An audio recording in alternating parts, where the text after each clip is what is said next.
But perhaps the most striking of examples of Townsend's character is when he agreed to include his direct telephone line on the first ad that ran.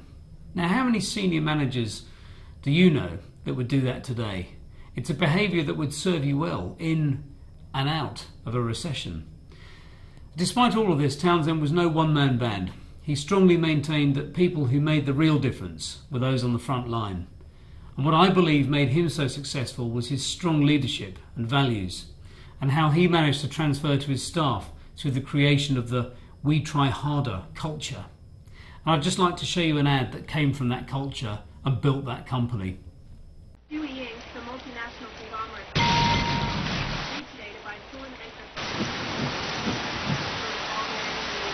factories in Kansas, Oklahoma,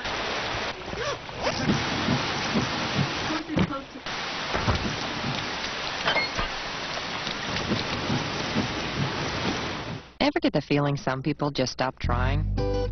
At Avis, we take a novel approach to service. We give it. The We Try Harder campaign was not only about going the extra mile, it reflected honesty, integrity, and pioneering the way forward for his customers.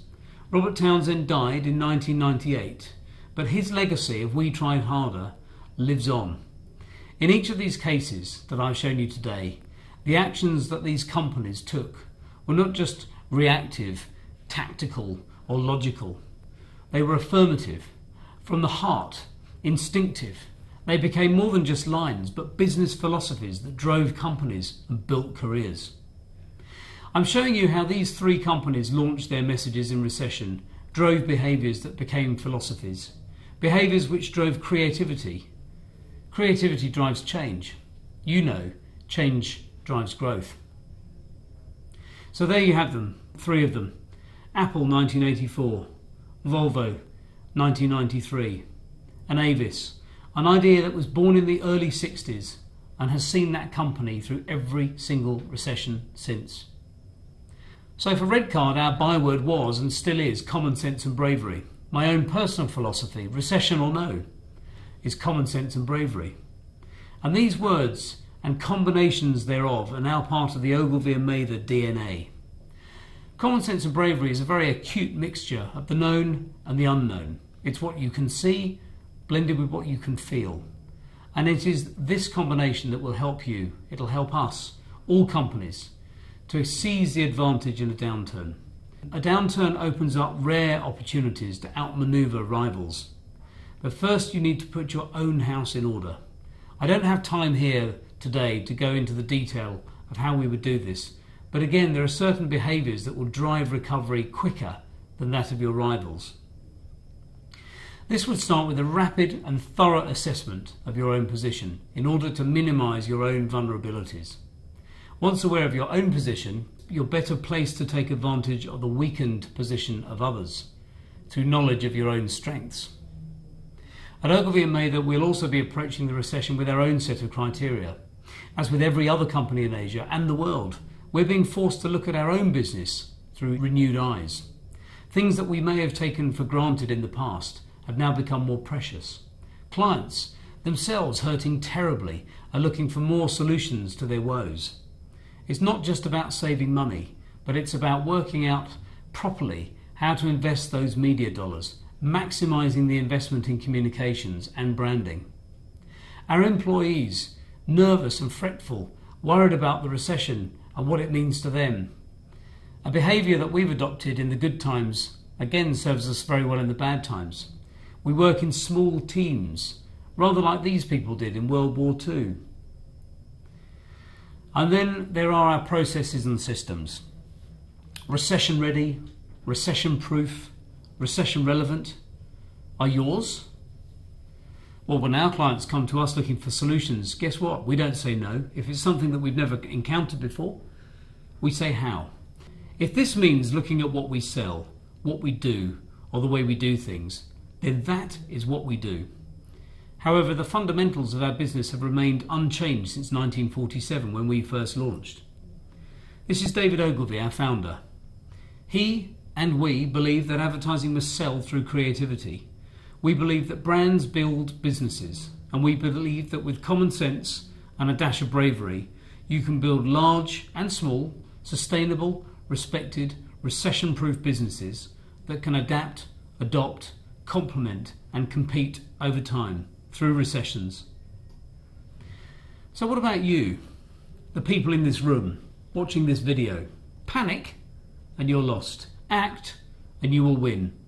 Be decisive, be positive, and above all, be resolute in what you do. The things that you do and the way that you do them will set you apart from the rest of your competitors, but the primary among them is action. The alternatives don't bear thinking about. At Ogilvy, we launched our own recession response in November 2008, immediately the recession hit. And with this series of books and publications aimed at the C-suite on how to maximise your budget in a recession, it is not about trying to make people spend more in a recession, but a clever, considered and close look at how recession can so often mean opportunity. This is our recession response, helping our clients. Go to www.ogilvyonrecession.com, which is on the bottom of your screen right now, to download all of the PDFs. Before you do, however, I will pull out 10 winning strategies for recession that I'm going to leave you with today. Number 1, companies that do well in a recession see it as an opportunity. Number 2, investment in marketing budget grows share more than in normal times. Number 3, you may be able to deliver a knockout blow to a weaker competitor through higher marketing spend and investment in products. Number 4, you need your marketing department to estimate its contribution to profit. How will changing things affect your bottom line? Number 5 includes shareholder value in the estimate of marketing payback. Shareholders use short-term performance as an indicator of long-term performance. It's a good measure. Number 6, research helps. Do your homework. Winners stick to a plan. Number 7, creativity gives you more of an edge in normal times. We've seen some examples of what people have done in a recession today, but creativity really counts. Invest. Number 8, spend through 360 degrees. Explore new channels, new media, and new combinations of old media. Number 9, get the balance right between tactical activities that may grow volume at the expense of margins. And number 10, if cutting the marketing budget is necessary for the company's survival, cut support for small, stagnant brands and do not advertise off-peak. So I started this presentation with a hypothesis that 90% of things that happen are down to you. Your behaviour in a recession should match your behaviour at any other time, and do it now. Do not prevaricate. Hesitate and you will become disorientated and you will be lost. And here again is some action that I'm taking inside Ogilvy right now to improve my service offering to our clients. Thank you very much for listening.